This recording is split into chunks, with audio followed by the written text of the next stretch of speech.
जय हिंद मेरे प्यारे दोस्तों। आप सभी का एक बार फिर से स्वागत है आपके यूट्यूब चैनल डीके चंदन एडुकेटरी पे। मेरा नाम है रिशु और मैं आप सभी को इंग्लिश पढ़ा रहा हूँ।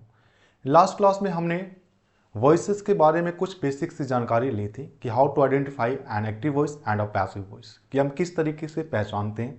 और फिर हमने एक बात और भी की थी कि हमने पहला टेंस उठाया था, फर्स्ट सेंटेंस हमने पढ़ना स्टार्ट किया था असर्टिव सेंटेंस, और असर्टिव सेंटेंस के रिगार्डिंग हमने पहला टेंस भी पढ़ाया जिसका नाम था प्रेजेंट इंडेफिनिट टेंस या फिर सिंपल प्रेजेंट टेंस, कि उसे हम किस तरीके से ट्रांसफॉर्म करते हैं पैसिव में।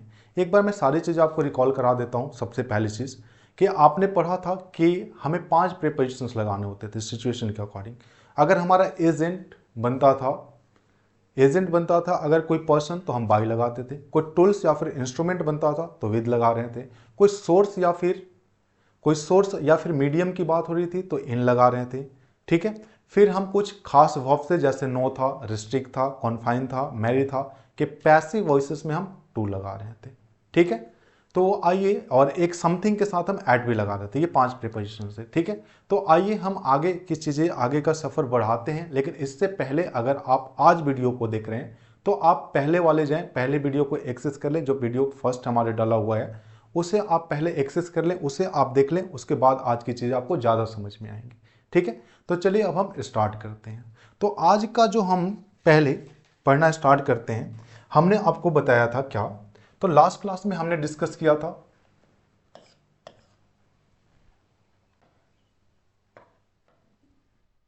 प्रेजेंट इंडेफिनिट के पैसिव वॉइसेस हम कैसे ट्रांसफॉर्म करते हैं। तो हमने आपको बताया था कि इसका जो एक्टिव होता है, एक्टिव में आप क्या लिख रहे होते हैं। तो आप एक्टिव में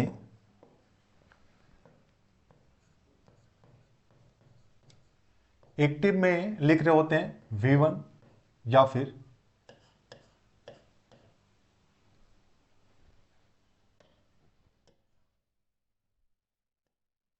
V1 या फिर V1 plus S yes, V1 plus S yes. ये जो V1 प्लस एस यस है, इसे इंडियन राइटर V5 के नाम से जानते हैं। लेकिन अगर आप वेस्टर्न राइटर की किताबें पढ़ेंगे, वेस्टर्न राइटर कहने का मतलब क्या होता है, जिनकी ये भाषा है, अंग्रेजी हमारी भाषा है नहीं, अंग्रेजी इसकी भी भाषा है, अगर उनके अकॉर्डिंग हम पढ़ते हैं तो V1 प्लस एस यस को वर्ब के सिंगुलर फॉर्म कहते हैं, वो V5 नहीं कहते। इसी वजह से मैं V5 नहीं लिखता। लेकिन इंडियन जो राइटर होते हैं, इंडियन की जो किताबें हैं, वो इंडियन राइटर से V5 के नाम से जानते हैं। तो आप इसे V1 प्लस ACS कह लें या फिर V5 कह सकते हैं। ठीक है। तो हमने ये एक्टिव का स्ट्रक्चर देखा था। इसे जब हमने पैसिव में ट्रांसफॉर्म किया था, तो पैसिव में हमने कैसे ट्रांसफॉर्म किया था, तो पैसिव ट्रांसफॉर्म करने का तरीका था कि इससे पहले सब्जेक्ट आता था, इसके बाद ऑब्जेक्ट आता था।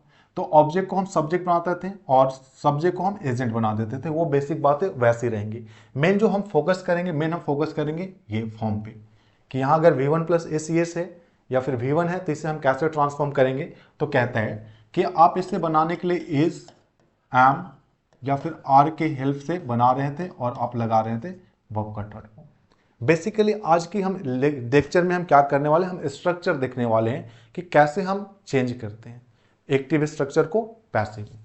तो आपको सबसे पहले एक चीज समझनी होगी क्या, कि जो पैसिव स्ट्रक्चर है, उस पैसिव स्ट्रक्चर में जो सबसे इंपॉर्टेंट चीज है मेरे प्यारे बच्चों, वो होता है be form plus the third form of verb. कि वर्ब की थर्ड फॉर्म के साथ साथ हमें क्या लिखना पड़ता है, बी फॉर्म। यही पैसिव का सबसे इंपॉर्टेंट चीज। ठीक है। तो देखेंगे, हम समझेंगे पहले आप कि बी फॉर्म ये होते कौन कौन से हैं। तो आप याद रखेंगे कि बी फॉर्म का V1, V2 और V3। V1 कौन है, तो इज, एम, आर और बी। V2 कौन है, वॉज, वर। इससे हम पढ़ते हैं वॉज, इससे नीचे वाले को पढ़ते हैं हम वर। वेयर नहीं पढ़ते और वाज नहीं पढ़ते, हम पढ़ते हैं वॉज, वर। ठीक है। और इसकी भीतरी जो फॉर्म है, दैट इज कॉल्ड बिन। ठीक है। कुछ राइटर ये भी कहते हैं कि ये जो बी फॉर्म है, इसको ही वो बेस फॉर्म मानते हैं। ठीक है। लेकिन उतना हमें डिटेल्स में नहीं पढ़ना। आप समझेंगे कि ये जो V1 है ना, इनका इस्तेमाल हम करते हैं प्रेजेंट में। हम इनका इस्तेमाल करते हैं प्रेजेंट में। एक्चुअली मुझे यहां से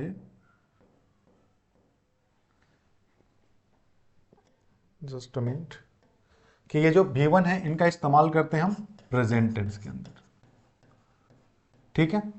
और ये जो है बी फॉर्म ये होता है फ्यूचर टेंस के अंदर। आपको समझना होगा कैसे। अब जैसे देखें यही से चीजें समझ में आएंगी, ठीक है, कि जो मेन वर्ब होता है उसे हम वर्ब के थर्ड फॉर्म में चेंज कर देते हैं, वर्ब के थर्ड फॉर्म में चेंज कर देते हैं, ठीक है। जो पीछे लेक्चर नहीं देखेंगे हो सकता है उन्हें समझ में नहीं आ रही हो, लेकिन आप 5 मिनट पैसेंस रखें, 5 मिनट के अंदर वो सारी चीजें क्लियर कर दूंगा, मैं रिवीजन भी लगवा दूंगा और फिर उसके बाद हम पैसिव स्ट्रक्चर लिखना देख भी लेंगे हम कैसे लिखते हैं। अब देखें आप नेक्स्ट टेंस में लिख रहा हूं। नेक्स्ट टेंस जो होता है उस टेंस को हम कहते हैं present continuous, present continuous tense, ठीक है। इसके अगर हम एक्टिव वॉइस की बात करें तो इसका जो एक्टिव वॉइस का स्ट्रक्चर होता है वो कुछ ऐसा होता है कि पहले आप सब्जेक्ट को लिख रहे होते हैं, फिर इसके बाद इज या फिर एम आता है या फिर आर आता है, फिर आप वर्ब की आईएनजी फॉर्म लिखते हैं और फिर आप ऑब्जेक्ट लिखते हैं। तो आपको पता है कि पैसिव बनाने के लिए सबसे इंपॉर्टेंट चीज़ क्या है, तो पैसिव बनाने के लिए सबसे इंपॉर्टेंट चीज़ है कि आप इस ऑब्जेक्ट को उठा करके लाते हैं और ऑब्जेक्ट को उठा करके आप पैसिव का सब्जेक्ट बना देते हैं। तो मैं तो वो करूंगा, ठीक है। इसे मैं क्या करूंगा, तो इसे हम उठाएंगे वहां से और उठा करके लाएंगे, इस ऑब्जेक्ट को लिखेंगे। लेकिन जब ये ऑब्जेक्ट होगा, मान के चलो कि आप यहाँ पे मी लिखा हुआ होगा, तो इसको हम क्या लिखेंगे, आई लिखेंगे। मतलब हम केस को चेंज कर देते हैं, क्योंकि ऑब्जेक्ट होता है तो ऑब्जेक्ट ऑब्जेक्टिव केस में होता है, उसे हमें सब्जेक्ट बनाने के लिए सब्जेक्टिव केस में चेंज करना पड़ता है। जैसे कि आप समझे कि यहाँ पे अगर मैंने ऑब्जेक्ट फॉर्म में क्या लिखा है, मी लिखा है, तो इसे हमें सब्जेक्ट फॉर्म में क्या लिखना पड़ेगा, आई लिखना पड़ेगा। तो कहता है कि आप लिखते तो ऑब्जेक्ट को ही है, लेकिन इसके केस को आप चेंज कर देते हैं, ठीक है। इसके केस को हम क्या करते हैं, चेंज कर देते हैं। हम यहाँ क्या लिखते हैं, तो हम यहाँ लिखते हैं ऑब्जेक्टिव केस को सब्जेक्टिव केस में हम चेंज कर देते हैं, ठीक है। फिर ये जो इज एम आर है ये ऐसे ही लिखेंगे जैसे ये पहले से लिखा हुआ है, ठीक है। फिर आपने देखा कि ये जो वर्ब की आईएनजी फॉर्म लिखी गई है ये मेन वर्ब है। तो मैंने क्या बताया कि जो मेन वर्ब होता है वो वर्ब के थर्ड फॉर्म में आता है, मेन वर्ब के थर्ड फॉर्म में आता है। इसका मतलब है कि ये जो वर्ब की आईएनजी फॉर्म है, जैसे प्लेइंग है, टीचिंग है, ठीक है, तो ये प्लेइंग और टीचिंग को हमें लिखना किस में होगा, तो टॉट लिखना होगा या फिर प्लेड लिखना होगा। तो हम इसे तो चेंज करेंगे वैसे, लेकिन उससे पहले हमें क्या चाहिए, बी फॉर्म। ये बी फॉर्म कैसे लगता है, बी फॉर्म कौन डिसाइड करता है, तो मेन वर्ब। मेन वर्ब जिस फॉर्म में होगा, जैसे आईएनजी फॉर्म में है तो बी फॉर्म भी आईएनजी फॉर्म में चाहिए। अगर मेन वर्ब V1 फॉर्म में है तो बी फॉर्म भी हमें V1 फॉर्म में चाहिए। मेन वर्ब अगर थर्ड फॉर्म में है तो बी फॉर्म भी हमें वर्ब के थर्ड फॉर्म में चाहिए। तो आप देखें कि इसको तो हम वर्ब के थर्ड फॉर्म में लिखेंगे ही लिखेंगे, लेकिन इससे पहले हमें क्या लिखना होगा, तो जो वर्ब की आईएनजी फॉर्म लिखी गई है तो बी फॉर्म को भी आईएनजी फॉर्म में लिखना होगा। और बी फॉर्म की आईएनजी फॉर्म होती है बीइंग, उसके बाद वर्ब थर्ड, और उसके बाद हम एक सुटेबल प्रीपोजिशन लिखते हैं जिसकी चर्चा हमने लास्ट क्लास में की थी, और फिर हम एजेंट को लिख देते हैं। जैसे फॉर एग्जाम्पल समझिए आप, जैसे हम एक सेंटेंस लिखते हैं, इस सेंटेंस को आप पढ़िएगा, हमने क्या लिखा, ये एजेंट क्या होता है, तो एजेंट ये होता है जो सब्जेक्ट होता है, यहां से ये उठ करके लास्ट में चला जाता है, ठीक है। जैसे समझिएगा, जैसे मैंने लिखा कि आई, एक एग्जाम्पल लिख रहा हूं मैं, समझिएगा इस चीज को। जैसे मैंने लिखा I am teaching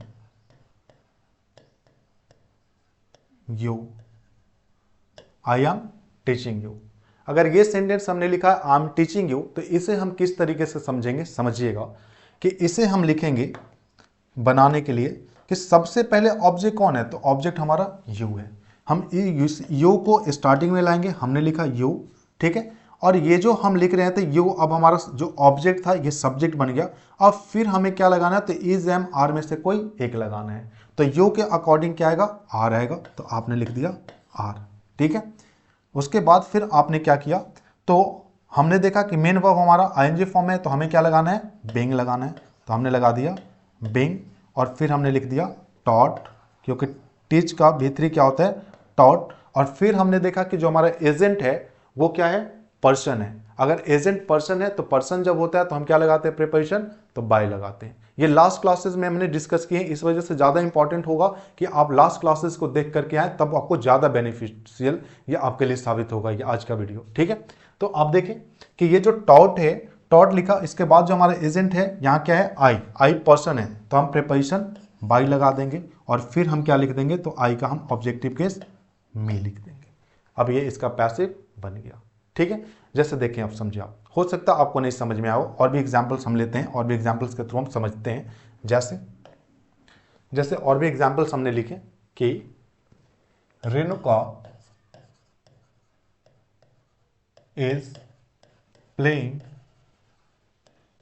is playing hockey. हमने लिखा रेणुका इज प्लेइंग हॉकी।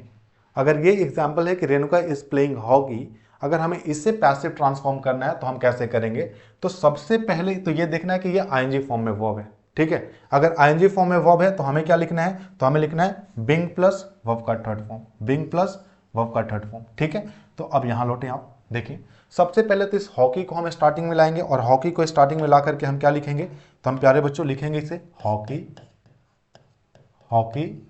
ठीक है, अब इज ही आएगा ना, क्योंकि रेणुका की भी सिंगुलर है, हॉकी भी सिंगुलर है, तो इज ही लिखना हमें कि हॉकी इज। फिर हम देखते हैं कि ये आईएनजी फॉर्म में है, तो हमें आईएनजी फॉर्म में को थर्ड फॉर्म में बदलने से पहले हमें बी फॉर्म का आईएनजी फॉर्म लगाना पड़ेगा। तो हम क्या लिखेंगे, hockey is being played by Renuka, क्योंकि रेणुका भी क्या है, पर्सन है। ठीक है, समझ में आ रही है बातें। फिर और भी मैं एग्जांपल्स लेता हूं अगर आपको नहीं समझ में आ रही है। चलो मैंने सेकंड एग्जांपल्स लिखा कि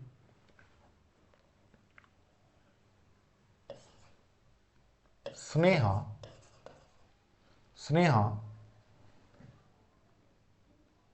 या फिर मैं कुछ और एग्जांपल लेता हूं, जैसे हमने लिखा कि we are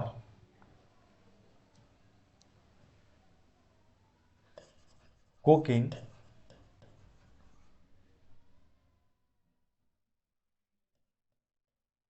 the dinner, we are cooking the dinner. ठीक है, मैं कोई खास डिनर की बात कर रहा हूं, इस वजह से मैंने द लगाया, ऐसे बेसिकली द नहीं आता, लेकिन अब इसे हम बनाएंगे तो कैसे बनाएंगे, तो इसे बनाने के लिए हमें क्या चाहिए, तो हमें चाहिए सबसे पहले ऑब्जेक्ट। ऑब्जेक्ट क्या है, द डिनर, तो हमने लिखा द डिनर। अब ये जो द डिनर है ये तो सिंगुलर है ना, द डिनर क्या है, सिंगुलर है। अगर ये सिंगुलर है तो इसके साथ हमें वर्ब क्या लगानी होगी, इज। ये आर क्यों आया है, ये यू की वजह से आया है, सॉरी वी की वजह से आया है। ठीक है, लेकिन यहां हमने क्या लिखा है, द डिनर। अगर हमने द डिनर लिखा तो द डिनर की वजह से हमें क्या लिखना होगा, इज, द डिनर इज। अब देखो ये आईएनजी फॉर्म में है, तो इस आईएनजी फॉर्म को हमें किस में ट्रांसफॉर्म करना होगा, वर्ब के थर्ड फॉर्म, मतलब हमें लिखना होगा कुक्ड। लेकिन कुक्ड लिखने से पहले हमें वर्ब का थर्ड फॉर्म चाहिए, जो कि क्या होगा, being, is being cooked bye. ठीक है, बाय आएगा क्योंकि वी क्या है, पर्सन है, बाय अस, बाय अस। ठीक है, अब हमें बेसिक समझना होगा कि ये ऐसा बिंग क्यों आ रहा है, कहां से आ रहा है। तो अब हम फिर से वापस वाले स्लाइड पे आएंगे और देखें, अभी मैंने आपको क्या बताया कि जो पैसिव स्ट्रक्चर होता है वो क्या होता है, तो पैसिव स्ट्रक्चर होता है बी फॉर्म प्लस वर्ब का थर्ड फॉर्म। ठीक है, बी फॉर्म होते कौन कौन से हैं, तो इज एम आर ये प्रेजेंट में यूज होते हैं, बी फ्यूचर में यूज होता है, वॉज वर भी बी फॉर्म है, और बीन भी क्या है, बी फॉर्म है। और वर्ब की आईएनजी फॉर्म के लिए हम क्या लिखते हैं, तो बीइंग लिखते हैं। ठीक है, अब देखिए समझे आप कि यहां आपने देखा जो हमारा लिखा हुआ था ये, ठीक है, ये जो लिखा हुआ है प्रेजेंट इंडेफिनिट का, क्या आपको यहां पे कोई भी हेल्पिंग वर्ब दिख रही है, तो आप कहोगे कोई भी हेल्पिंग वर्ब नहीं है, कोई भी हेल्पिंग वर्ब नहीं है। हेल्पिंग वर्ब होती है जो स्टेट को बताती है, और जो मेन वर्ब होते हैं वो एक्शन को बताते हैं। ठीक है, तो यहाँ पे कोई भी हेल्पिंग वर्ब नहीं है। अगर कोई हेल्पिंग वर्ब नहीं है तो आपको क्या है, इस V1 को हमें V3 में पैसिव बनाने के लिए चेंज करना होगा, तो V3 में ये चेंज होगा। लेकिन इससे पहले जो ये लिखा गया है, ये जो इज एम आ रहा है, ये कहां से आ रहा है, तो आपने क्या देखा है कि जो मेन वर्ब है उसे तो हमें V3 में चेंज करना है, लेकिन उससे पहले हमें बी फॉर्म लगाना है। तो बी फॉर्म हम देखेंगे कि मेन वर्ब जिसमें एक्टिव में होगा, एक्टिव में मेन वर्ब किस में है, V1 में, तो बी फॉर्म भी किस फॉर्म में आएगा, तो V1 में आएगा। मतलब ये कौन सा आएगा, तो इज एम आर आएगा। तो यहां पे हमने क्या लिख दिया, is am are plus verb का third form. In the same way आप इस पे अगर देखते हैं प्रेजेंट कॉन्टिन्यूअस पे, तो प्रेजेंट कॉन्टिन्यूअस भी ऐसे ही इसी फॉर्मेट पे बनता है। कैसे बनता है बेसिक को समझेंगे आप। ठीक है, नहीं तो आपको रटने पड़ जाएंगी चीजें। तो आपने देखा ये मैं सब्जेक्ट और ऑब्जेक्ट को बिल्कुल नेग्लिजिबल मान के चल रहा हूं, क्योंकि आपको पता है कि सब्जेक्ट को मुझे एजेंट बनाना है और ऑब्जेक्ट को मुझे पैसिव में सब्जेक्ट बनाना है। तो बेसिकली हम बात करेंगे सिर्फ इस पे। तो आपने देखा कि ये हेल्पिंग वर्ब है, तो इस हेल्पिंग वर्ब को हम एज इट इज लिख देते हैं, जैसे ये हेल्पिंग वर्ब है। फिर हमने देखा कि ये जो मेन वर्ब है, इस मेन वर्ब को हमें वर्ब के थर्ड फॉर्म में चेंज करना होगा। अगर वर्ब के थर्ड फॉर्म में चेंज करना है तो वर्ब के थर्ड फॉर्म से पहले हमको क्या चाहिए, बी फॉर्म चाहिए। हमें क्या चाहिए मेरे प्यारे बच्चों, हमें चाहिए बी फॉर्म। अगर हमें बी फॉर्म चाहिए तो बी फॉर्म लगाने के लिए कौन करता है, तो एक्टिव का मेन वर्ब। एक्टिव का मेन वर्ब किस फॉर्मेट में है, तो वर्ब की आईएनजी फॉर्म में है। इसका मतलब है कि बी फॉर्म भी किस फॉर्मेट में आना चाहिए, तो वर्ब की आईएनजी फॉर्मेट में आना चाहिए। अगर वर्ब की आईएनजी फॉर्मेट में आना चाहिए, इसका मतलब है कि क्या आना चाहिए, तो बिंग आना चाहिए। तो आपने यहाँ पे बिंग लिख दिया, और बिंग के बाद आपने यहाँ पे क्या लिख दिया, ये जो प्लेइंग था, सॉरी आईएनजी था, इसे हमने वर्ब के थर्ड फॉर्मेट में चेंज कर दिया। आई बात समझ में। तो मैं चाहूंगा कि आप आगे वाला जो मैं एक टेंस पढ़ाने वाला हूं, ये जो टेंस है, इस टेंस को हम कहते हैं present perfect. Present perfect, perfect नहीं पढ़ते हम इसे पढ़ते हैं perfect. Perfect, present perfect tense. अगर हम प्रेजेंट परफेक्ट टेंस की बात करें तो आप सभी को पता होगा, क्योंकि इसमें टेंस आपको आएगा तभी ज्यादा चीजें समझ में आएंगी। ऐसे मैं कोशिश कर रहा हूं कि मैं एक्टिव में इसका स्ट्रक्चर लिखते चलो, क्योंकि एक्टिव में टेंस जो पढ़ते हैं हम, टेंस एक्टिव में ही सारे लिखे जाते हैं। ठीक है, जब हम पैसिव बनाते हैं तो पैसिव अलग तरीके से बनाए जाते हैं। तो देखिए आप एक्टिव में जो लिखा गया, ठीक है, क्योंकि टेंस के जब आप स्ट्रक्चर पढ़ते हैं तो स्ट्रक्चर में सबसे पहले आप क्या लिखते हैं, सब्जेक्ट। हर जगह सब्जेक्ट होता है और वो डूअर होता है, ठीक है, वो एक्शन करने वाला होता है। इसी वजह से उसको हम क्या कहते हैं कि जितने भी टेंस लिखे गए वो सारे के सारे एक्टिव स्ट्रक्चर को फॉलो करते हैं। क्योंकि आपने लास्ट वीडियो में देखा था, अगर आपको याद हो मेरे प्यारे बच्चों, तो आपको मैंने बताया था, क्या बताया था, कि आप एक्टिव वॉइस उस टेंस को, उस सेंटेंस को कहते हैं जिस सेंटेंस के स्टार्टिंग में डूअर हो। ठीक है, जिस सेंटेंस के स्टार्टिंग में डूअर हो उसे हम कहते हैं एक्टिव वॉइस, और जिस सेंटेंस के स्टार्टिंग में वर्क डन लिखा जाए उसे हम कहते हैं पैसिव वॉइस। जैसे मैंने कहा मैं आपको सूचित करूंगा, या फिर मैंने आपको सूचित किया, तो यहां पे सूचना जो दिया जा रहा है यही वर्क है। तो इस वर्क को करने वाला कौन है, मैं। और मैं क्या कह रहा हूं, सेंटेंस के स्टार्टिंग में मैं कह रहा हूं मैं आपको सूचित करूंगा या मैं आपको सूचित करता हूं। ठीक है, इसका मतलब क्या है कि मैं कहा हूं सेंटेंस के स्टार्टिंग में, तो अगर सेंटेंस के स्टार्टिंग में डूअर हो तो वो एक्टिव होगा। लेकिन मैं कहता हूं कि आपको सूचित किया गया, आपको सूचित किया गया। अब मुझे बताओ, क्या आप अपने खुद को सूचित कर रहे हो, नहीं। तो आपको सूचित किया गया में क्या आपका सब्जेक्ट है, सेंटेंस का डूअर है, सेंटेंस का डूअर नहीं है। सेंटेंस का सब्जेक्ट तो है पर सेंटेंस का डूअर नहीं है। अगर सेंटेंस का डूअर नहीं है तो इसको हम कहेंगे पैसिव वॉइस। दूसरे एग्जांपल से हम समझते हैं, जैसे समझो हमने कहा कि हम लोग पेड़ काट रहे हैं, हम लोग पेड़ काट रहे हैं। यहां पे काम क्या हो रहा है, वर्क डन क्या है, पेड़ काटना। काट कौन रहा है, हम लोग। अगर हम लोग काट रहे हैं, जो काम करने वाला अगर वो सेंटेंस के स्टार्टिंग में है तो उसे हम कहते हैं एक्टिव। लेकिन मैं सेकंड कहता हूं कि पेड़ काटे जा रहे हैं, क्या पेड़ खुद से कट रहे हैं, काटने वाला कोई और है। लेकिन क्या पेड़ काटे जा रहे हैं में पेड़ क्या सब्जेक्ट है, लेकिन क्या डूअर है क्या, तो डूअर नहीं है। अगर ये सेंटेंस के स्टार्टिंग में डूअर को मेंशन नहीं किया गया है तो उसे हम पैसिव कहते हैं। आई बात समझ में, ठीक है। तो उसी स्ट्रक्चर के अकॉर्डिंग हमें समझना होगा कि जो एक्टिव है उसका स्ट्रक्चर होता है कि पहले आप सब्जेक्ट लिखते हैं, और सब्जेक्ट लिखते हैं तो वो सब्जेक्ट क्या होता है, उस एक्शन का डूअर भी होता है। बेसिकली वहां पे जो सब्जेक्ट लिखा जाता है एक्टिव में, वो सब सेंटेंस का डूअर भी होता है, एक्शन का डूअर भी होता है। जैसे मैंने, और लेकिन हम बात किसकी कर रहे हैं, फिर लिख ही लो आप पूरी बातें। Subject has, have plus verb third form, and after that we use an object. ठीक है, ये हमारा एक्टिव का स्ट्रक्चर होता है। जब इसे हम पैसिव ट्रांसफॉर्म करेंगे तो पैसिव कैसे करेंगे मेरे प्यारे बच्चों, तो पैसिव करने के लिए हमें लिखना होता है कि ये जो ऑब्जेक्ट होता है ये सेंटेंस के स्टार्टिंग में आ जाता है। ऑब्जेक्टिव केस में लिखा होता है, इसके केस को हम चेंज करके लिख देते हैं सब्जेक्टिव केस। फिर ये जो सब्जेक्ट अगर यहाँ आई लिख देते तो आई के साथ हम हैव लिखेंगे, सी लिखेंगे तो हम क्या लिखेंगे, हैज लिखेंगे। लेकिन अब तो ये सब्जेक्ट बन गया ऑब्जेक्ट, तो ऑब्जेक्ट अगर यहाँ पे मी लिखा हुआ है तो यहाँ पे हम आई लिखेंगे, आई के साथ हमें क्या लगाना पड़ेगा, हैव। लेकिन यहाँ मान के चलो सी लिखा हो तो सी हैज होगा। तो अब हमें यहाँ जो ये हेल्पिंग वर्ब लगानी है, ये हेल्पिंग वर्ब किसके अकॉर्डिंग आएगा, तो इस ऑब्जेक्ट के अकॉर्डिंग आएगा, नए वाले पैसिव के सब्जेक्ट के अकॉर्डिंग आएगा। तो हम इसे क्या कहेंगे, तो हम यहाँ पे लिख देंगे हैज या फिर हैव आएगा, लेकिन ये बदलते हुए आएंगे।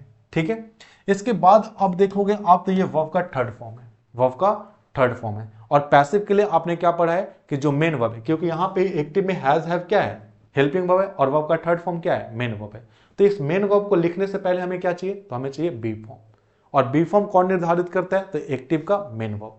एक्टिव का मेन वर्ब जिस फॉर्मेट में होगा, जिस फॉर्म में होगा, अगर V1 है तो बी फॉर्म भी V1 आएगा, V2 है तो बी फॉर्म भी V2 आएगा, V3 है तो बी फॉर्म भी V3 आएगा। लेकिन पैसिव में मेन वर्ब के थर्ड फॉर्म को लिखने से पहले हमें क्या चाहिए, तो हमें चाहिए बी फॉर्म। आइए देखिए, जैसे अभी हमने क्या पढ़ा था, अभी हमने यही देखा ना कि अगर यहाँ पे वर्ब की आईएनजी फॉर्म थी तो हमें बी फॉर्म का भी आईएनजी फॉर्म लगाना पड़ा। बी फॉर्म का आईएनजी फॉर्म हम क्या लगा रहे हैं, बिंग लगाए थे हम, ठीक है। वैसे ही हमने यहाँ पे देखा था प्रेजेंट इंडेफिनिट में कि ये V1 है, तो बी फॉर्म को हमें V1 क्या लगाना पड़ा, तो is am are. In the same way हम नेक्स्ट वाले में देख रहे हैं प्रेजेंट परफेक्ट में कि जो हमारा वर्ब है, मेन वर्ब, ये कौन से फॉर्मेट में, थर्ड फॉर्म में। तो बी फॉर्म का थर्ड फॉर्म क्या होता है, बीन होता है। अभी देखा ना आपने, यहाँ पे क्या है, तो यहाँ पे हमने लिखा था बिन, बिन लिखा हुआ है। इसका मतलब है कि पैसिव में हम V3 लिखने से पहले हमको क्या चाहिए, तो हमको चाहिए बिन। तो हम यहाँ पे क्या लिख देंगे, बिन, और उसके बाद फिर हम लिखते हैं वर्ब का थर्ड फॉर्म, और फिर हम क्या करेंगे, तो फिर हम लिखेंगे ऑब्जेक्ट को, और सॉरी प्रेपोजिशन को, जो सुटेबल प्रेपोजिशन होता है जो लास्ट क्लास में डिस्कस किए थे, फिर हम सब्जेक्ट को एजेंट कह देते हैं, ठीक है। तो बेसिकली हमको याद क्या रखना है कि अगर आपको लिखा हुआ मिल जाए हैज हैव प्लस V3, तो उसे हम कैसे चेंज करेंगे, has have plus been plus V3 में। पैसिव स्ट्रक्चर ये होता है। बाकी ये जो तमाम चीजें आप देख रहे हैं यहां से लेकर के ये चीजें तो हर जगह वैसे ही होना है जैसे आप यहां कर रहे हैं। तो आपको मेन फोकस को करना है, वो किस पे करना है, तो इस पे करना है कि अगर आपको वाक्य में लिखा हुआ मिल जाए क्या, हैज हैव प्लस V3, तो इसे हम चेंज किस में करेंगे, तो has have plus been plus V3 में, ठीक है। जैसे मैं लिखता हूं एक एग्जांपल, जैसे हमने लिखा कि नताशा हैज रिटेन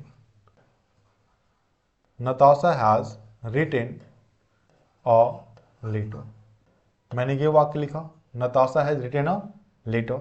सेकेंड मैंने लिखा कि दे हैव कॉल्ड हर। ये दो एग्जाम्पल्स मैंने लिखा। फर्स्ट लिखा हमने Natasha has written a letter, और सेकंड क्या है, तो सेकंड एग्जाम्पल मैंने लिखा कि दे हैव कॉल्ड हर। ये दोनों को हम ट्रांसफॉर्म करते हैं कैसे, तो आपको वो चीजें बिल्कुल माइंड में बैठा लेनी है कि हमें सब्जेक्ट को एजेंट बना देना है, और जो ऑब्जेक्ट है एक्टिव का उसे पैसिव का सब्जेक्ट बना देना है। ये आपको बिल्कुल माइंड में चीजें बैठ जानी चाहिए, ठीक है। तो आइए हम देखते हैं इसको हम कैसे बनाएंगे। तो लिखा हमने कि Natasha has written a letter. आप क्या करोगे, सबसे पहले हम इसको लिखेंगे, ये जो टर्म लिखा हुआ है, तो हम इसको लिखेंगे, क्या लिखेंगे, तो मेरे प्यारे बच्चों हम इसे लिखेंगे पहले अ लेटर। और लेटर भी क्या है, सिंगुलर है, तो हम क्या लिखेंगे, हैज लिखेंगे। हमने लिख दिया हैज। लेकिन अब जैसे ही हमने देखा कि ये हैज प्लस रिटेन है, मतलब हैज प्लस V3 है, जैसे ही आपने देखा कि हैज हैव प्लस V3 है, आपको क्या माइंड में आना चाहिए कि ये किस में चेंज होगा, तो हैज हैव प्लस बीन में, ठीक है। हैज हैव किस में चेंज हो जाता है, तो हैज हैव चेंज हो जाता है हैज हैव प्लस बीन में, और V3 वैसे ही रह जाता है। तो आप क्या लिखोगे, a letter has been written, क्योंकि write wrote written already V3 है, तो हम V3 ऐसे लिख दिए। लेकिन अब जो हमारा एजेंट है नताशा, वो एक पर्सन है, तो हम बाय लिखेंगे, बाय नताशा, ठीक है। आई होप आपको ये समझ में आया होगा। नेक्स्ट है, अगर कोई डाउट रह जाता है, आप कोई रिकमेंडेशन देना चाहते हैं, आप कोई सजेशन देना चाहते हैं, तो आप कमेंट बॉक्स में लिखें, ठीक है। नेक्स्ट देखिए आप, नेक्स्ट हमारा एग्जाम्पल है सेकंड नंबर कि दे हैव कॉल्ड हो। इसको हम कैसे बनाएंगे, तो इसे बनाने का तरीका होगा कि हम लिखेंगे सबसे पहले इस ऑब्जेक्ट को सब्जेक्ट बनाएंगे, तो हम लिखेंगे सी।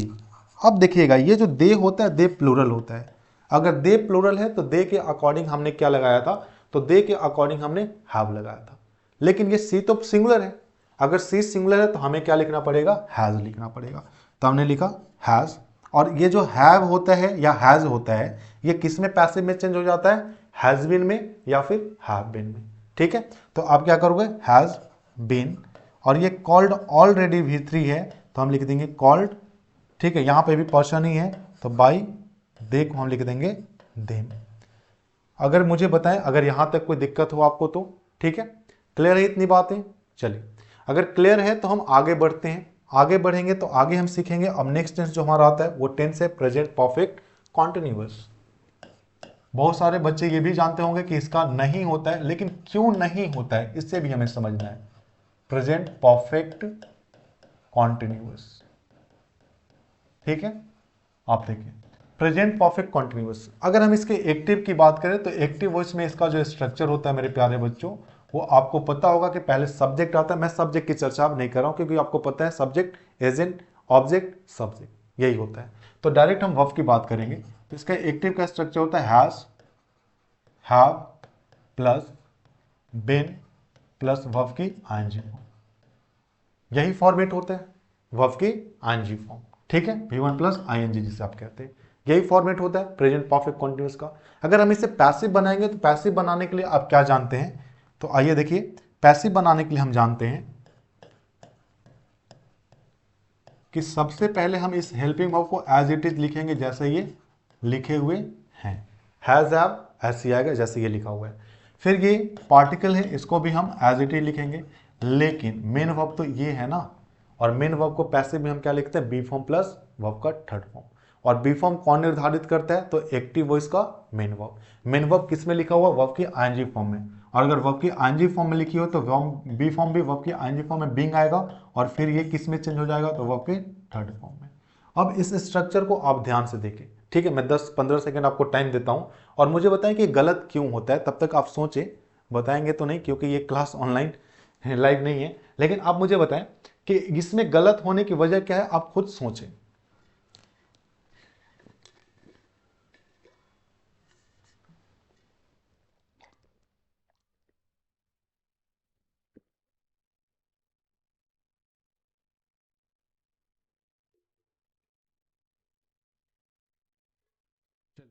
आई थिंक आप लोगों ने सोचा होगा क्यों होता है, आप लोग शायद मिल भी गया हो। तो आप देखें अब इसकी गलत होने की वजह क्या है, क्योंकि इसका पैसिव क्यों नहीं होता, इसकी वजह क्या है। जैसे देखें, आपने देखा कि ये बीन भी जो है ये बी फॉर्म ही होता है। बी फॉर्म का ये भीतरी है और ये भी बी फॉर्म का आईएनजी फॉर्म है या नहीं, ये बी फॉर्म का आईएनजी फॉर्म। तो आप देख पा रहे हो कि एक साथ ये भी बी फॉर्म है, ये भी क्या है, तो ये भी बी फॉर्म है,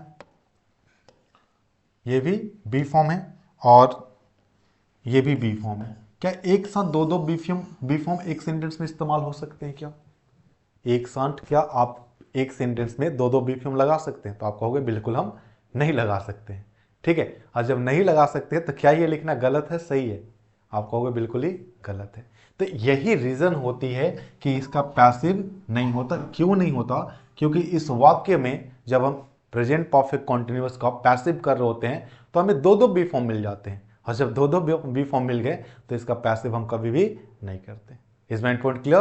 ओके, सो नेक्स्ट पॉइंट पर हम मूव करते हैं। हमारा जो नेक्स्ट टेंस आता है उस टेंस का नाम है, बहुत ही बारीकी से मैं चल रहा हूँ, बहुत ही बेसिक चीजें मैं बताते हुए चल रहा हूँ, ठीक है। आई होप आपको ये चीजें एंजॉय कर रहे होगे और समझ भी पा रहोगे। अगर आपको कोई डाउट रह जाता हो, आप चीजें नहीं समझ पा रहे हो, तो आप कमेंट बॉक्स में बिल्कुल ही लिखे कि सर मुझे ये चीजें नहीं समझ में आई। और अगर समझ में भी आ जाती हैं आपको चीजें तो कमेंट बॉक्स में भी आप लिखे कि हाँ सर आपने ये चीजें समझा दी। और अगर नहीं भी समझ में आता तो आप लिखें, ताकि मैं नेक्स्ट क्लास में उसे डिस्कस कर सकूं कि हाँ इस बच्चे को क्या दिक्कत थी, उसे मैं नेक्स्ट क्लास में डिस्कस करूंगा, ठीक है। आइए नेक्स्ट हम देखते हैं। जैसे नेक्स्ट की अगर हम बात करें तो नेक्स्ट टेंस हमारा आता है that is called past indefinite. Past indefinite, अगर मेरे प्यारे बच्चों पास्ट इंडेफिनिट या फिर इसी को हम कहते हैं सिंपल पास्ट। सिंपल पास्ट दोनों एक ही टेंस है, बस नाम अलग अलग है, ठीक है। तो या तो आप कह लें इसे सिंपल पास्ट या फिर इसे कह लें आप पास्ट इंडेफिनिट। आई थिंक ये मैं ऊपर लिख दिया क्या, चलो काम चल जाएगा ना। हाँ देखिए, तो अब पास्ट इंडेफिनिट की बात करें या फिर सिंपल पास्ट की बात करें, आप सभी को पता होगा कि जब आप एक्टिव लिखते हैं तो एक्टिव में आप क्या लिखते हैं, तो एक्टिव स्ट्रक्चर में आप सबसे पहले सब्जेक्ट को लिखते हैं, फिर V2 को लिखते हैं और फिर ऑब्जेक्ट को लिख देते हैं। मैं बार बार कह रहा हूं कि मैं सब्जेक्ट और ऑब्जेक्ट को कंसीडर नहीं कर रहा हूं, क्योंकि आप समझ पा रहे होंगे कि सब्जेक्ट को हमें क्या बना देना है, एजेंट बना देना है, और ऑब्जेक्ट को हमें सब्जेक्ट बना देना है। इतनी बातें सबको पता होंगी। तो हम डायरेक्ट वर्ब की बात करते हैं। तो आप देखिए ये जो हम एक्टिव में लिखते हैं, एक्टिव में मेन वर्ब जो आता है इसका, इसमें हेल्पिंग वर्ब नहीं आती। जब आप अफर्मेटिव सेंटेंस लिखते हैं तो इंट्रोगेटिव और नेगेटिव लिखते हैं तो डिड का यूज हम करते हैं एक हेल्पिंग वर्ब की, ठीक है। लेकिन नेगेटिव और इंट्रोगेटिव में आता है, अफर्मेटिव में नहीं आता। नहीं देखिए आप जब हम एक्टिव वॉइस के अगर इसको लिखते हैं, जब इसका हम पैसिव करते हैं तो पैसिव हम कैसे करेंगे, तो पैसिव हम करते हैं मेरे प्यारे बच्चों किस तरीके से। तो आप सभी को पता है कि चाहे वो मेन वर्ब किसी भी फॉर्मेट में हो, चाहे वो V1 हो, V2 हो, V3 हो, वो किस में लिखा जाता है पैसिव में, तो V3 में लिखा जाता है। लेकिन V3 में लिखने से पहले हमें क्या चाहिए, तो हमें चाहिए होता है बी फॉर्म। क्या चाहिए होता है मेरे प्यारे बच्चों, बी फॉर्म चाहिए होता है। अगर हमें बी फॉर्म चाहिए तो बी फॉर्म हम कैसे लिखेंगे, तो ये मेन वर्ब ही डिसाइड करता है एक्टिव का कि बी फॉर्म किस फॉर्मेट में आएगा। तो आपने देखा यहां पे आपको वो मेन वर्ब किस फॉर्मेट में दिख रहा है, तो आपको V2 दिख रहा है। अगर ये V2 दिख रहा है इसका मतलब है कि हमें यहां पे क्या लिखना चाहिए, तो वॉज या फिर वर लिखना चाहिए। तो हम लिखते हैं वॉज या फिर वर प्लस वर्ब का थर्ड फॉर्म। ये किस में चेंज हो जाता है, तो ये चेंज हो जाता है वर्ब के थर्ड फॉर्म में। लेकिन इससे पहले हमें क्या लगाना पड़ता है, तो हमें लगाना पड़ता है बी फॉर्म। और लास्ट में मैंने बताया भी पिछले वाले स्लाइड में कि जो बी फॉर्म का V2 होता है वो कौन होता है, वॉज या फिर वर, ठीक है। अब देखिए इससे पैसिव कैसे बनाया जाता है, आपसे क्वेश्चंस कैसे पूछे जाएंगे। जैसे मैंने क्वेश्चन लिखा, समझिएगा कि they solved the questions, they solve the questions. Basically आपको बस यही याद रखना है कि V2 जो है ये पैसिव में किस में चेंज हो जाता है, वॉज वर प्लस V3 में। तो आपने देखा कि यहां ये सब्जेक्ट है, ये V2 है और ये ऑब्जेक्ट है। इतनी बात आप पहचान पा रहे हैं कि ये सब्जेक्ट है, ये V2 है और ये क्या है, ऑब्जेक्ट है। इतनी बातें आपको समझ में आ रही है। अगर इतनी बातें समझ में आ रही हैं तो सबसे पहले हम किसको उठाएंगे, तो सबसे पहले हम उठाएंगे इस ऑब्जेक्ट को। ऑब्जेक्ट कौन है, क्योंकि ऑब्जेक्ट को ही हमें सब्जेक्ट बनाना है पैसिव में, तो हम लिखेंगे द क्वेश्चंस, द क्वेश्चंस। अब हमें क्या लगाना है, या तो वर्ज लगाना है या फिर वर लगाना है। तो आप देखेंगे कि ये सिंगुलर है या प्लूरल है। जब सिंगुलर होगा तो सिंगुलर के साथ हम क्या लगाएंगे, वर्ज, और जब प्लूरल सब्जेक्ट होगा तो हम क्या लगाएंगे, वर। तो क्वेश्चंस जो लिखा गया, क्वेश्चन होता तब ये सिंगुलर होता, क्वेश्चंस लिखा गया है। अगर क्वेश्चन से मेरे प्यारे बच्चों तो ये प्लूरल है। डेफिनेट सी बात, इतनी तो बातें आपको आती भी होंगी। अगर ये प्लूरल है तो आप क्या लिखोगे, वर लिखोगे। आप क्या लिखेंगे मेरे प्यारे बच्चों, वर लिखेंगे। द क्वेश्चंस वर, ठीक है। वेयर नहीं पढ़ते, it's not sounds like where, it sounds like were, ठीक है। और उसको हम वाज नहीं पढ़ते WAS को, इसको हम पढ़ते हैं वॉज। क्या पढ़ते हैं हम, वॉज, ठीक है। देखिए हम नेक्स्ट, तो आपने लिख दिया द क्वेश्चंस वर। उसके बाद ये जो V2 लिखा हुआ है इसका हम V3 लिखेंगे। तो सॉल्व, सॉल्व्ड, सॉल्व्ड, सॉल्व्ड ही इसका V3 भी होता है। तो आप लिख दोगे सॉल्व्ड बाई, ठीक है, क्योंकि पर्सन है देम। नेक्स्ट, मैक्सिमम क्वेश्चन में जो आपको एजेंट मिलता है वो पर्सन ही मिलता है, ठीक है। वो किसी व्यक्ति का ही नाम लिखा होगा या फिर कोई व्यक्ति होगा, ठीक है। नेक्स्ट देखिए एक और भी एग्जांपल देते हैं, उस एग्जाम्पल को हम समझते हैं। ये तो अभी हमने फर्स्ट एग्जाम्पल की बात की, मैं सेकंड दे रहा हूं, ठीक है। जैसे मैंने लिखा कि राहुल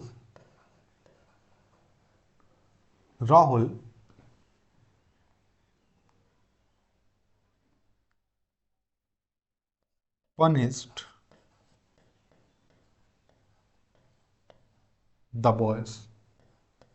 the boys। देखिएगा, समझिएगा, ये जो शब्द लिखा गया ये बॉयज लिखा गया। बॉय नहीं पढ़ते हम, BOY जो है आपके काफी ज्यादा फेमस टीचर भी हैं वो इसको बॉय नहीं पढ़ते, उसको ये बॉय पढ़ते हैं, बॉय। इसको बॉय नहीं पढ़ते हैं, इसको टॉय नहीं पढ़ते हैं हम, इसको पढ़ते हैं बॉय, बॉय। इसको पढ़ते हैं हम टॉय। क्या पढ़ते हैं हम, टॉय। बॉय टॉय नहीं पढ़ते हैं मेरे प्यारे बच्चों, इसे हम क्या पढ़ते हैं, तो इसे हम पढ़ते हैं बॉय टॉय, ठीक है। तो बॉय नहीं होता। तो अब इस पे लौटे आप, ये क्या लिखा गया, बॉयज। क्या लिखा गया, बॉयज, बॉयज नहीं, बॉयज, ठीक है। अब देखिए ये जो लिखा गया Rahul punished the boys, Rahul punished the boys. आप कैसे लिखेंगे, आप लिखेंगे सबसे पहले उठाएंगे वहां से बॉयज को, क्योंकि वही ऑब्जेक्ट है। आप एक बार देख भी ले कि कौन सा सब्जेक्ट है कौन सा ऑब्जेक्ट है। तो राहुल जो लिखा गया ये सब्जेक्ट है, ये V2 है और ये ऑब्जेक्ट है, और ये ऑब्जेक्ट है। तो हम ऑब्जेक्ट को सब्जेक्ट बनाएंगे, हम क्या लिखेंगे, द बॉयज, ठीक है। फिर हमें क्या चाहिए, जो V2 होता है वो किस में चेंज होता है, वॉज वर प्लस V3 में। ये कैसे चेंज होता है मैं ये भी बताने की कोशिश करता हूं, ठीक है, कि बी फॉर्म प्लस V3। जब भी मेन वर्ब है उसको हम वर्ब के थर्ड फॉर्म में लिखेंगे, उससे पहले हमको बी फॉर्म लिखना पड़ता है, ठीक है। आइए, तो देखिए ये लिखा हुआ है राहुल पनिश द बॉयज, आप क्या लिखोगे, तो द बॉयज आ गया। द बॉयज जो है ये प्लूरल है या सिंगुलर है, तो आप कहोगे प्लूरल है, क्योंकि अगर बॉय होता तब तो ये सिंगुलर होता। आपने क्या लिखा, बॉयज। अगर बॉयज लिखा तो ये प्लूरल है, अगर ये प्लूरल है तो आपको क्या लगाना है प्लूरल के साथ, वर। तो हमने यहां पे लिख दिया वर पनिश्ड, क्योंकि V2 और V3 दोनों ही पनिश्ड ही होता है।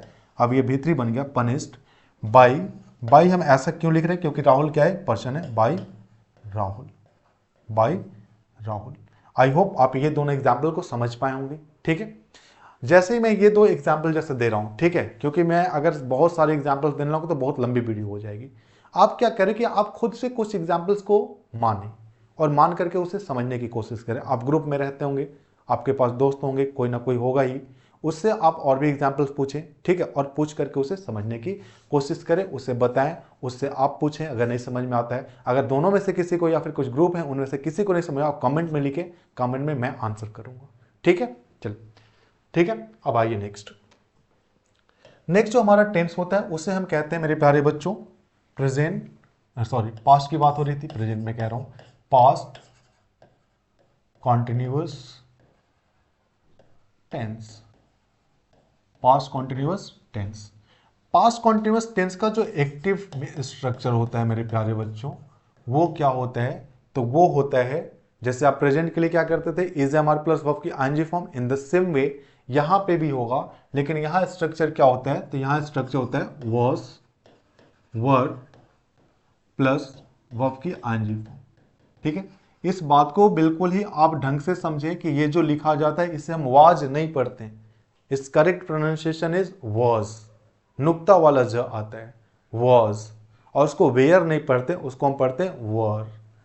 क्या पढ़ते हैं हम, वर, ठीक है। और उसके बाद वर्ब की आईएनजी फॉर्मेट लिखी हुई मिलती है। तो इसे हम पैसिव में कैसे ट्रांसफॉर्म करते हैं, तो पैसिव में ट्रांसफॉर्म करने का तरीका वही होगा कि पैसिव के लिए सबसे इंपॉर्टेंट कौन है, तो पैसिव के लिए सबसे इंपॉर्टेंट होता है बी फॉर्म प्लस वर्ब का थर्ड फॉर्म। वही तरीका, वही मेथड है यहां पे भी हम कैसे अपनाएंगे, तो ये जो हेल्पिंग वर्ब है इसको हम एज इट इज लिख देंगे पैसिव के लिए।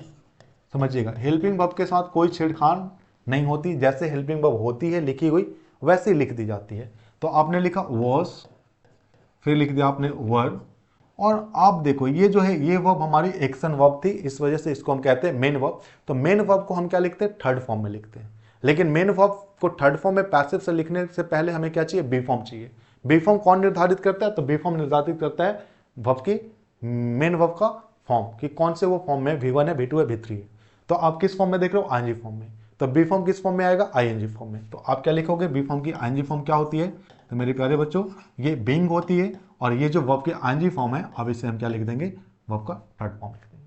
इसको हम क्या लिख देंगे, वर्ब का थर्ड फॉर्म लिख देंगे। फॉर एग्जाम्पल, अब एग्जाम्पल से हम समझते हैं, जैसे हमने एग्जाम्पल लिखा, समझिए हमने फर्स्ट एग्जाम्पल लिखा कि सी, या फिर मैंने लिखा कि they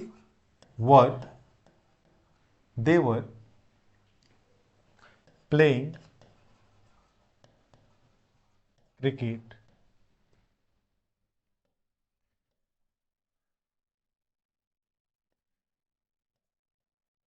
They were playing cricket. अब इसे हम सॉल्व करेंगे, कैसे करेंगे, तो हम इसे सॉल्व करने का तरीका वही अपनाएंगे जैसे हम कर रहे हैं। तो कैसे करेंगे, तो सबसे पहले हम ऑब्जेक्ट को लिखेंगे, ऑब्जेक्ट कौन है हमारा, क्रिकेट, क्रिकेट, ठीक है। और हमने क्या बताया कि जो वॉज वर्ड प्लस वर्ब की आईएनजी फॉर्म होगी वो पैसिव में कैसे चेंज होता है, तो वॉज वर्ड प्लस वर्ब की बिंग, ठीक है। वॉज वर्ड किस में चेंज हो जाता है, वॉज वर्ड बिंग में। और जो वर्ब की आईएनजी फॉर्म होती है वो किस में चेंज होता है, वर्ब के थर्ड फॉर्म में, ठीक है। तो आपने लिखा क्रिकेट, अब क्या होगा, या तो वॉज आएगा या फिर वर आएगा, ठीक है। तो आप मुझे बताएं क्रिकेट सिंगुलर है प्लूरल है, तो आप कहोगे सिंगुलर है, ठीक है। बोलना है, जब भी पूछा जाए आपको ये चीजें अपने मन में वहां से बोलना है ताकि आपको ये चीजें समझ में आए। तो क्रिकेट क्या है, सिंगुलर है, क्योंकि दे तो प्लूरल था इस वजह से आपने वर लगा दिया, लेकिन क्रिकेट क्या है, सिंगुलर है। अगर ये सिंगुलर है तो हम क्या लिखेंगे, वॉज, क्रिकेट वॉज। अब हम क्या लिखेंगे, उसके बाद वर्ब की आईएनजी फॉर्म है तो हम लिखेंगे being, being played, being played, ठीक है, by them, by them. Next question हमारा सेकंड है। मैं एक और भी एग्जांपल लिखता हूं। जैसे सेकंड मैंने लिखा कि नैना इज राइटिंग, सॉरी इज नहीं ना, क्योंकि पास्ट की बात करें, नैना was writing a letter, Naina was writing a letter। इसे हम कैसे बनाएंगे? तो इसे बनाने का तरीका क्या होगा? तो इसे बनाने का तरीका होगा कि ये सब्जेक्ट है, ये ऑब्जेक्ट है। तो सबसे पहले हम ऑब्जेक्ट को लाएंगे, ऑब्जेक्ट को ला करके हम लिखेंगे अ लेटर, अ लेटर। फिर नैना भी सिंगुलर था तो वॉज आएगा, अ लेटर भी सिंगुलर है तो वॉज ही आएगा, अ लेटर वॉज। फिर हम लिख देंगे वर्ब के आईएनजी फॉर्म है तो बीइंग, राइट रॉट रिटेन होता है तो वर्ब थर्ड फॉर्म क्या हो जाएगा? रिटेन। फिर यहाँ पे भी पर्सन ही है, अगर पर्सन नैना है तो हम क्या लिख देंगे? Bye Naina. आई होप आपको ये दोनों एग्जाम्पल क्लियर होंगे। नेक्स्ट टेंस पे हम मूव करते हैं। नेक्स्ट टेंस हमारा कौन सा आता है? तो नेक्स्ट टेंस आता है हमारा जिसका नाम है past perfect, past perfect tense. अगर हम पास्ट परफेक्ट टेंस की बात करें मेरे प्यारे बच्चों, तो ये एक्टिव में स्ट्रक्चर होता है subject plus had plus verb का थर्ड फॉर्म, फिर ऑब्जेक्ट को लिख देते हैं। ठीक है, हम कैसे करेंगे? तो हम करेंगे पैसिव में इसका ट्रांसफॉर्मेशन। और पैसिव में हम कैसे करते हैं? तो पैसिव में हम इसे, जस्ट अ मिनट, ये थोड़ा सा ऊपर हो जा रहा है ना, इसको मैं नीचे कर दूं। हाँ अब ठीक है, ठीक है, अब विजिबल होगा आपको। अब देखिए, कहते हैं कि इसे जब हम पैसिव ट्रांसफॉर्म करते हैं तो पैसिव ट्रांसफॉर्म करते कैसे हैं? तो हम सबसे पहले इस हैड को एज इट इज लिखते हैं, जैसे ये हैड है। फिर ये जो वर्ब का थर्ड फॉर्म है, आपको पता है कि वर्ब का थर्ड फॉर्म कौन है? मेन वर्ब है। मेन वर्ब लिखने से पहले, मेन वर्ब भी थर्ड फॉर्म में ही लिखा जाएगा पैसिव में, लेकिन उससे पहले हमें क्या चाहिए? बी फॉर्म चाहिए। बी फॉर्म हम क्या लिखेंगे? तो बी फॉर्म हम, ये थर्ड फॉर्म है तो बी फॉर्म का थर्ड फॉर्म क्या होता है? बीन प्लस वर्ब का थर्ड फॉर्म, उसके बाद प्रीपोजिशन और इज इन, जैसे आप पहले कर रहे थे। ठीक है, तो आई होप आपको ये समझ में आ रहा होगा। तो हैड जो है ये किस में चेंज हो जाता है? तो हैड जो है वो चेंज हो जाता है मेरे प्यारे बच्चों हैड बिन में। हैड किस में चेंज हो जाता है? हैड बिन में। ठीक है, आइए तो हम कुछ एग्जाम्पल्स लिखते हैं, इन एग्जाम्पल्स को हम समझते हैं और सॉल्व करने की कोशिश करते हैं। जैसे मैंने फर्स्ट एग्जाम्पल लिखा कि दे हैड, जैसे ही ये कंप्लीट होता है मैं एक प्रैक्टिस सेट भी लेकर के आऊंगा। प्रैक्टिस भी हम करेंगे, क्वेश्चंस कैसे पूछे जाते हैं, कैसे हमें अटेम्प्ट करने हैं। ठीक है, लेकिन आप इस चीज को समझ के रखें। They had donated, they had donated, donated मतलब दान करना, डोनेटेड 3,000 रुपीज। देखिए समझिए मैंने क्या लिखा? They had donated 3,000 rupees. इसे हम कैसे सॉल्व करेंगे? तो हम इसे सॉल्व करेंगे, हम लिखेंगे सबसे पहले ये हमारा सब्जेक्ट है, ये हैड हेल्पिंग वर्ब है, ये मेन वर्ब है। ठीक है, ये हेल्पिंग वर्ब, ये मेन वर्ब, और ये क्या है? सब्जेक्ट है। ये क्या है? ऑब्जेक्ट है। ये पूरा टर्म क्या है? ऑब्जेक्ट है। ऑब्जेक्ट को हम उठा करके सब्जेक्ट बनाएंगे, हम क्या लिखेंगे? तो हम लिखेंगे 3,000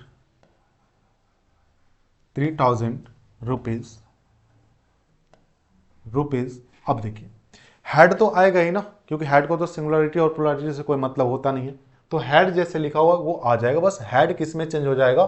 तो हैड चेंज हो जाता है हैड बिन में। तो आप लिखोगे rupees had been, had been donated, donated, फिर यहां में प्रीपोजिशन लगाना है तो बाय देम। ठीक है, बाई देम लिखना जरूरी नहीं है, क्योंकि बाई देम जो होता है, बाई देम क्या है? डूअर है। और आपने कल की क्लास में जो हमारी पहली लेक्चर थी इस पे, उस क्लास में आपने ये देखा था कि doer is not important in passive voice.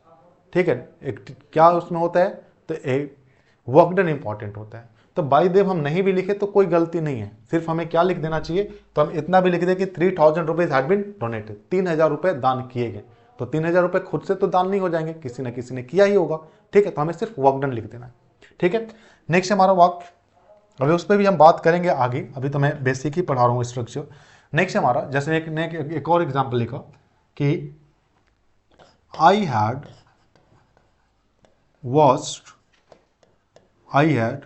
Watched the movies, कि मैंने उन मूवीज को देखा है, क्योंकि द मूवीज लिखा है, इसका मतलब कोई वो मूवी की बात हो रही है जिसकी आपने पहले चर्चा की होगी, ठीक है।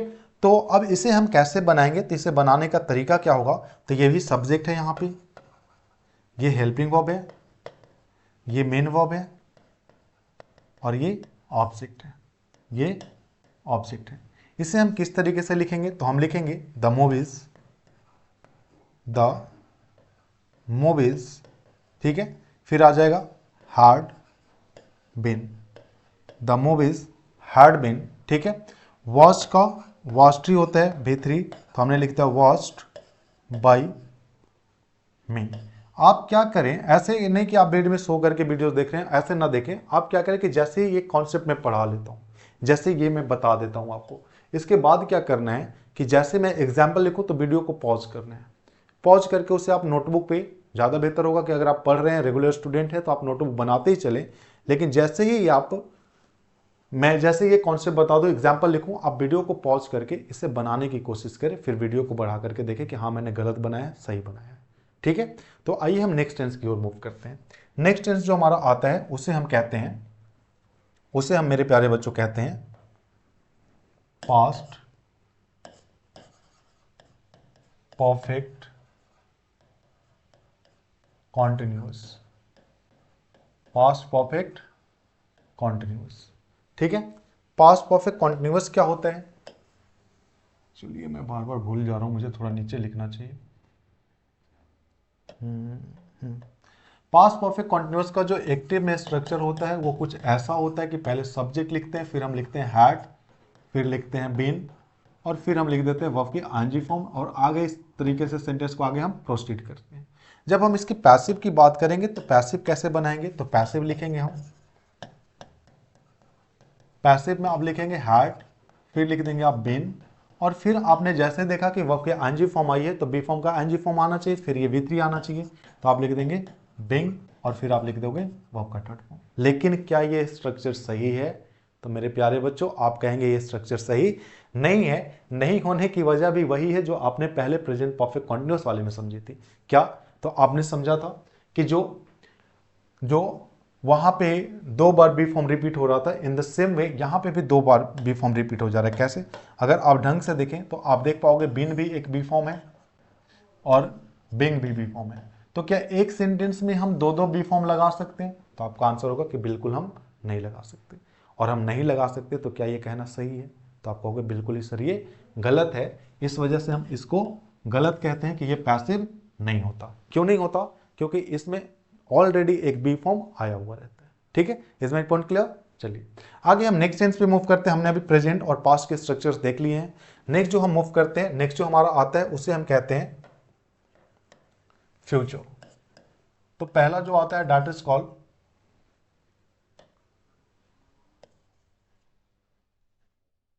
क्या मैंने सिलेक्ट कर लिया,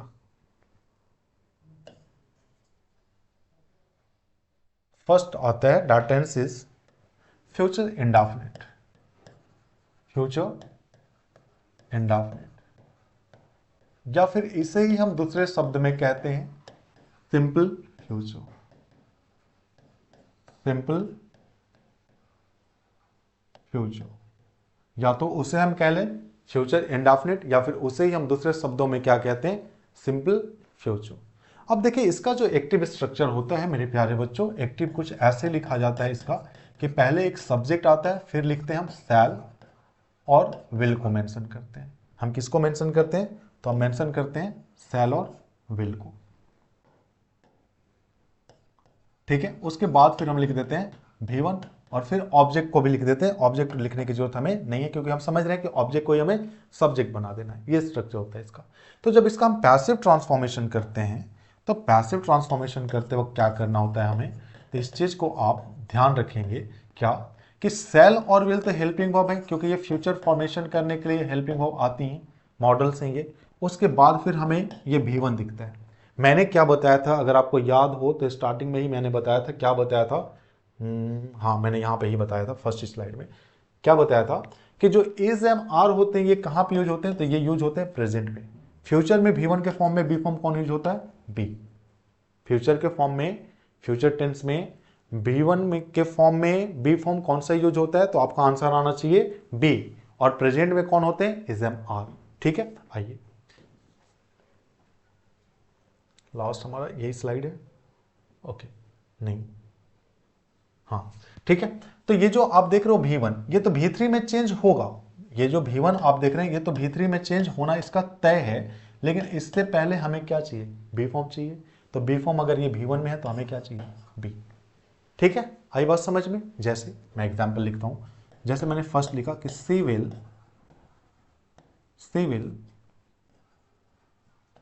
ऑर्गेनाइज, एक्चुअली मैं कुछ ज्यादा ही ये कर दिया, organise the show, she will organise the show. ठीक है, इसे हम किस तरीके से बनाएंगे, तो इसे हम लिखेंगे पैसिव। एक बार आप खुद से कोशिश करें, मैं बता रहा हूं। तो आप सबसे पहले आप देख रहे हैं कि ये सब्जेक्ट है, ये शैल विल हेल्पिंग वर्ब है, मॉडल, ये मेन वर्ब है, और ये क्या है, ऑब्जेक्ट है। तो सबसे पहले हम ऑब्जेक्ट को उठा करके लाएंगे, और ऑब्जेक्ट को क्या लिखेंगे, तो हम लिखेंगे the show will be managed, ठीक है, will be manage by.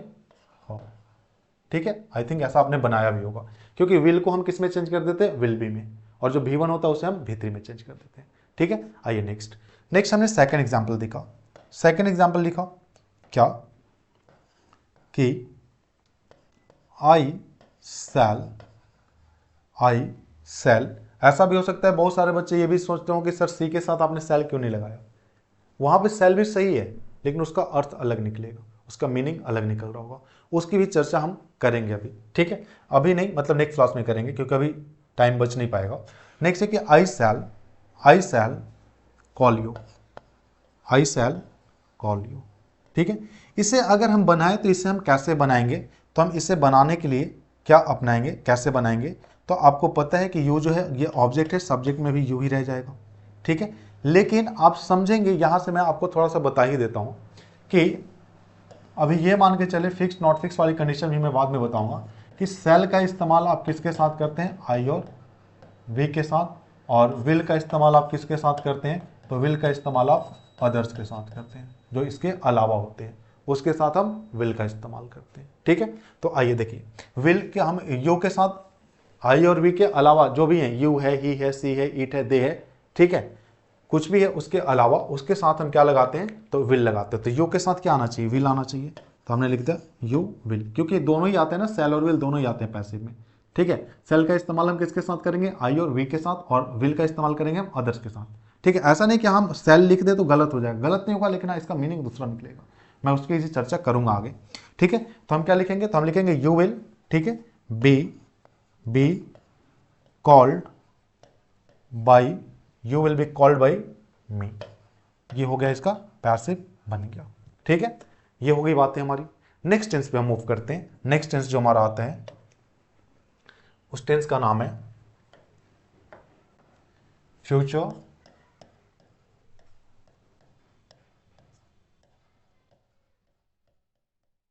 Continuous tense. Future continuous tense, देखिए फ्यूचर कॉन्टिन्यूअस टेंस को अगर हम एक्टिव की बात करें, तो एक्टिव वॉइस में इसका स्ट्रक्चर होता है shall will plus be plus verb की आईएनजी फॉर्म। मैं बिल्कुल ही बेसिक से लेकर के चल रहा हूं आपको, किस बात का आप खास ध्यान रखें। ठीक है, और अगर जिसको नहीं समझ में आ रहा वो पहले वाली वीडियो देखें, फिर आपको चीज़ें समझ में आएंगी, क्योंकि उसमें हमने बहुत सारी चीज़ें चर्चा की थी। हम लिखेंगे शैल विल, फिर आप लिखोगे बी। और जब ये देख रहे हो कि आप वर्ब की आईएनजी फॉर्म है तो हमें बिंग भी लिखना पड़ेगा, क्योंकि इसे वर्ब के थर्ड फॉर्म में चेंज करना, तो हम लिख दिए बिंग और फिर आपने लिख दिया वर्ब का थर्ड फॉर्म। अब मुझे बताएं क्या ये भी सही है क्या? तो आपका आंसर आना चाहिए no sir, this is the wrong structure. क्यों है? क्योंकि आप मुझे बताओ ये भी बी फॉर्म, ये भी बी फॉर्म, क्या एक सेंटेंस में दो दो बी फॉर्म इस्तेमाल किए जाएंगे? नहीं किए जाएंगे। अगर नहीं किए जाएंगे तो ये भी क्या है? तो ये भी कहना बिल्कुल ही गलत होता है, मतलब फ्यूचर परफेक्ट का फ्यूचर कॉन्टिन्यूअस का पैसिव नहीं होता। ठीक है, आइए नेक्स्ट बढ़ते हैं हम। क्यों नहीं होता? क्योंकि इसमें भी दो दो बी फॉर्म आते हैं। नेक्स्ट हम आते हैं, नेक्स्ट बढ़ते हैं हम। नेक्स्ट जो हमारा है वो कहता है, जो टेंस है वो टेंस कौन सा है? तो वो टेंस हमारा फ्यूचर परफेक्ट। कौन सा टेंस है? Future perfect. देखिए, अगर हम फ्यूचर परफेक्ट टेंस की, अगर हम एक्टिव वॉइस की स्ट्रक्चर की बात करें तो एक्टिव वॉइस का स्ट्रक्चर इसका क्या होता है? तो इसका होता है shall, will plus have plus verb third form. अच्छा, इसे हैव नहीं कहते हम, आई हैव कहते हैं। हैव नहीं, इसको हम पढ़ते हैं हैव, आई हैव। ठीक है, नेक्स्ट वर्ड हमारा सॉरी, इसका अब हमें पैसिव बनाना है। पैसिव हम इसका कैसे बनाएंगे? तो इसका हम पैसिव बनाते हैं कि पैसिव लिखने से पहले पैसिव में हम लिखते हैं शैल, विल और फिर ये हैव, ये जो हैव है ये एज इट इज रह जाएगा।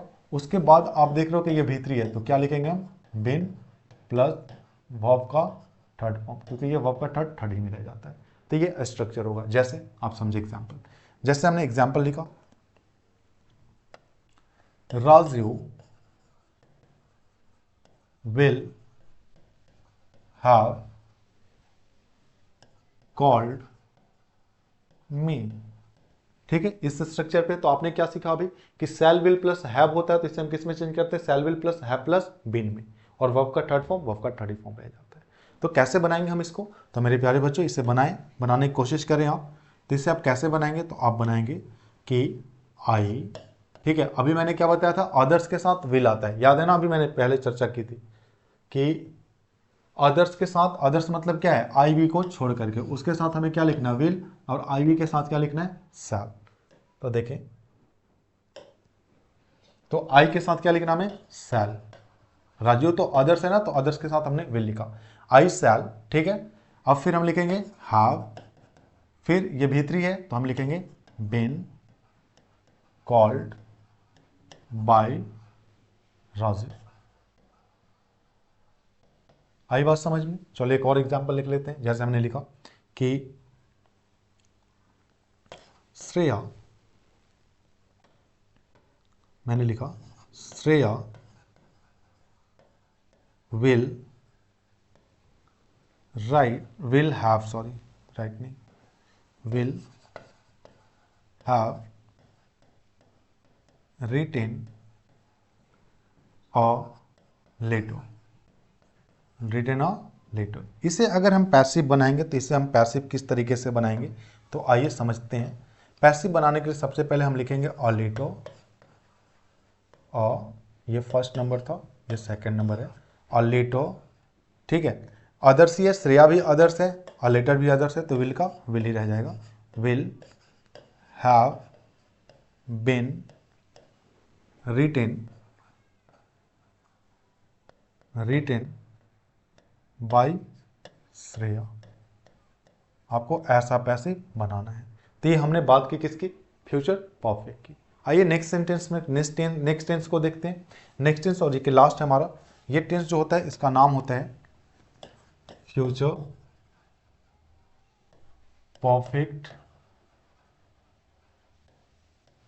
कॉन्टिन्यूअस। Future perfect continuous. अगर हम फ्यूचर परफेक्ट कॉन्टिन्यूअस के एक्टिव वॉइस की बात करें तो एक्टिव वॉइस में जो इसका स्ट्रक्चर होता है क्या होता है कि सबसे पहले सब्जेक्ट आता है, फिर शैल और विल आते हैं फ्यूचर बनाने के लिए, फिर हैव आता है परफेक्ट बनाने के लिए, फिर बीन आता है कॉन्टिन्यूअस बनाने के लिए, और इसके बाद फिर हम क्या लिखते हैं? वर्ब की आईएनजी फॉर्म लिखते हैं। उसके बाद ऑब्जेक्ट वगैरह आता है, फिर समय बताने वाला फ्रेज आता है। इसके बाद देखें, इसको हम पैसिव जो ट्रांसफॉर्म करेंगे तो पैसिव कैसे करते हैं? तो पैसिव हम लिखेंगे shall, will plus have plus been. अब आप ये देख पा रहे हैं कि ये वर्ब के आईएनजी फॉर्म में है। अगर आईएनजी फॉर्म है तो इसे वर्ब के थर्ड फॉर्म में चेंज करेंगे। इसे थर्ड फॉर्म में चेंज करने से पहले हमें क्या चाहिए, तो इसे थर्ड फॉर्म में चेंज करने से पहले हमें चाहिए वर्ब के बी फॉर्म। तो बी फॉर्म हम क्या लगाएंगे, तो बी फॉर्म हम लगा देंगे बीन, और ये जो वर्ब का आईएनजी फॉर्म है इसे हम थर्ड फॉर्म में चेंज कर देंगे। क्या आपको कुछ गड़बड़ दिख रहा है, तो कहोगे जी सर मुझे दिख रहा है वही चीज़ें जो आपने अभी तक बताई थी। क्या कि इस वाले में भी आपको दो दो बी फॉर्म दिख रहे हैं, ये भी बी फॉर्म, ये भी बी फॉर्म। तो एक सेंटेंस में दो दो बी फॉर्म इस्तेमाल नहीं किए जाते। अगर नहीं किए जाते तो इसका भी पैसिव नहीं होता है, इसका भी पैसिव नहीं होता। आई बात समझ में। तो हमने बेसिकली आज के लेक्चर में बात किसकी की, तो हमने बात की है पूरे 12 टेंसेस की। ठीक है, कि कौन कौन से हैं, किसका होता है किसका नहीं होता है। किसका नहीं होता, तो सबसे पहले प्रेजेंट परफेक्ट कॉन्टिन्यूअस का नहीं होता, सेकंड पास्ट परफेक्ट कॉन्टिन्यूअस का नहीं होता, थर्ड फ्यूचर कॉन्टिन्यूअस का नहीं होता, फोर्थ फ्यूचर परफेक्ट कॉन्टिन्यूअस का नहीं होता। मतलब 12 में से 4 के नहीं होते। तो आपको बनाने कितने के हैं, 8 के। ठीक है, बाकी हम अगले लेक्चर को जब देखेंगे तो अगले लेक्चर में हम देख रहे होंगे कुछ क्वेश्चंस में लेकर के आऊंगा या कुछ क्वेश्चंस में लिखूंगा, उनको आप प्रैक्टिस कर रहे होंगे। ठीक है, तो चलिए आज की सफ़र हम यहीं तक रखेंगे। अगर आपको कोई डाउट रहता है, कोई वैसी चीज़ें कंफ्यूज करती हैं, तो आप प्लीज़ कमेंट बॉक्स में लिखें अपने डाउट को, मैं वहाँ आंसर करूँगा। ठीक है, बाकी आपको मैंने बताया कि मैं अगर 2 एग्जाम्पल दे रहा हूँ तो आप अपने दोस्तों से कम 5 एग्जाम्पल्स पूछें और 5 एग्जाम्पल्स पूछ करके उन्हें डिस्कस करें। अगर आप दोनों ही से नहीं हो पा रहा, कंफ्यूज रहते हैं, तो आप उसे कमेंट बॉक्स में लिखें, और बॉक्स में लिखने के बाद मैं अगर हो पाए मैं उसे संभवतः आंसर कर ही दूंगा। ठीक है, तो चलिए आज की सफ़र यहीं तक रखते हैं। ठीक है, तो चलिए मुलाकात होगी फिर हमारे नेक्स्ट क्लास में। Thank you very much and Jai Hind to all of you.